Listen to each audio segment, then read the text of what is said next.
मध्य प्रदेश के घने जंगलों में बसा गांव कालीकट्टा अंधेरा ढलते ही खौफ से भर जाता था। धात्री का काल, वह पुराना बरगद का पेड़ जिसे भूतों का द्वार माना जाता था, उसके पास कोई नहीं जाता। कहा जाता था कि जो गया वह कभी वापस नहीं लौटा। रिया, मुंबई की एक जिद्दी पत्रकार, इन कहानियों को अंधविश्वास मानती है। सच्चाई जानने के जुनून में वह उस रात अकेले उस डरावने पेड़ तक पहुंच गई। बरगद का विशाल वृक्ष किसी राक्षस की तरह खड़ा था। उसकी जड़ें सांपों की भांति जमीन पर रेंग रही थी। हवा थमी हुई थी और मिट्टी से किसी अजीब सी गंध उठ रही थी, जैसे खून की। रिया ने अपनी टॉर्च कसकर पकड़ी, जिसकी रोशनी कांप रही थी। तभी एक धीमी फुसफुसाहट ने सन्नाटे को चीर दिया। आ गई तू वापस? रिया का दिल धड़कने लगा। उसने टॉर्च घुमाई, पर कुछ नहीं दिखा। फुसफुसाहट तेज होने लगी, पेड़ों के बीच गूंजती हुई।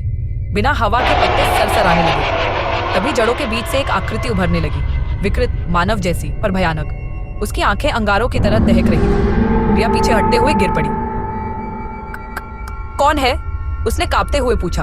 आकृति आगे बढ़ी। उसकी आवाज सूखे पत्तों की चरमराहट जैसी थी। यहाँ से कोई जिंदा नहीं जाता। रिया ने भागने की कोशिश की, लेकिन जड़ें जमीन से उठकर उसके पैरों में लिपट गई। वह जमीन पर गिरी। पैर में तेज दर्द उठा। टॉर्च की रोशनी मध्यम पड़ गई। आकृति उसके सामने थी। उसका चेहरा भयानक मुस्कान से खिंचा हुआ, कांच जैसे नुकीले। नहीं, रिया चीखी। उसने खुद को छुड़ाने की कोशिश की, लेकिन वह ठंडा, मृत हाथ उसकी कलाई पर कस गया। अंधकार ने उसे घेर लिया। उसकी चीखें जंगल में निगल ली। सुबह तक वहां केवल खामोशी थी।